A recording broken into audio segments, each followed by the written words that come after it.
রাস্তার পাশে নামাজ আদায় করছিলেন এক ফিলিস্তিনি। সে সময় দ্রুত গতিতে এসে এভাবেই তার ওপর গাড়ি চালিয়ে দেয় বর্বর ইসরায়েলি বাহিনীর এক সেনা। নামাজে মগ্ন ওই ফিলিস্তিনি তাৎক্ষণিক মাটিতে লুটিয়ে পড়েন। লোমহর্ষক এ ঘটনা ফিলিস্তিনের অধিকৃত পশ্চিম তীরের রামাল্লা শহরের উত্তরের দেইর জারি গ্রামে। হত্যার চেষ্টা শিকার ওই ব্যক্তির নাম মাজদি আবু মুখ। তার ওপর গাড়ি চালিয়ে দেওয়ার মুহূর্তের ভিডিও এরই মধ্যে বিশ্ব মিডিয়া সহ সামাজিক যোগাযোগ মাধ্যমে ছড়িয়ে পড়েছে। ভিডিওটিতে দেখা যায় বেসামরিক পোশাক পরা ওই ইসরায়েলি সেনা তার ওপর গাড়ি চালিয়ে দিয়েও ক্ষান্ত হয়নি। সে আহত ফিলিস্তিনিকে এলাকা ছেড়ে চলে যাওয়ার হুমকি দিচ্ছিল।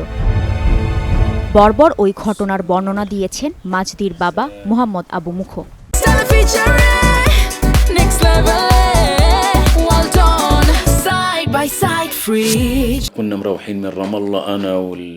আমরা গাড়িতে করে রামাল্লা থেকে ফিরছিলাম। পথে ইসরায়েলি বসতি স্থাপনকারীদের চেকপোস্ট দেখে অবাক হই। আমরা রাস্তা পার হওয়ার জন্য ঘণ্টার পর ঘণ্টা গাড়িতে অপেক্ষা করি। এ সময় নামাজের ওয়াক্ত হলে মাজদি গাড়ি থেকে নেমে রাস্তার ধারে জায়নামাজ বিছিয়ে নামাজ আদায় করছিল। হঠাৎ দেখি একটি গাড়ি এসে সজোরে আমার ছেলেকে ধাক্কা দেয়। আমি গাড়ি থেকে নেমে এগিয়ে গেলে সে আমার উপরও আক্রমণ করে। এ সময় মরিচের স্প্রে আমার মুখে ছিটিয়ে দেয় সে। উদ্ধার করে মাজদিকে হাসপাতালে নেওয়া হয়েছিল। প্রাথমিক চিকিৎসা শেষে তাকে বাড়িতে পাঠানো হয়েছে। সে এখনও অসুস্থ বলে জানালেন তার বাবা।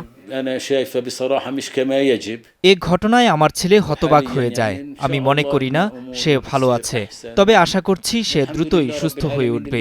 বসতি স্থাপনকারীরা সব জায়গায় ফিলিস্তিনিদের উপর আক্রমণ করে। তাদের চিন্তাই থাকে যে কোনোভাবে ফিলিস্তিনিদের আক্রমণের। এটিরই গাড়ি চালিয়ে দেয়া ওই ব্যক্তির পরিচয়ও মিলেছে। সে ইসরায়েলি বাহিনীর রিজার্ভ সেনা। ইসরায়েলি প্রতিরক্ষা বাহিনী আইডিএফও এ ঘটনা স্বীকার করেছে।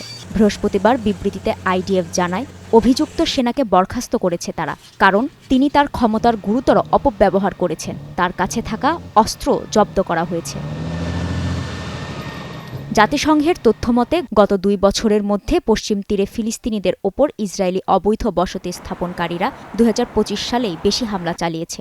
2 বছরের হামলায় এখন পর্যন্ত 750 জনের বেশি ফিলিস্তিনি আহত হয়েছেন। নিহত হয়েছেন অর্ধশতাধিক। কাজী শাহরিন, স্টার নিউজ।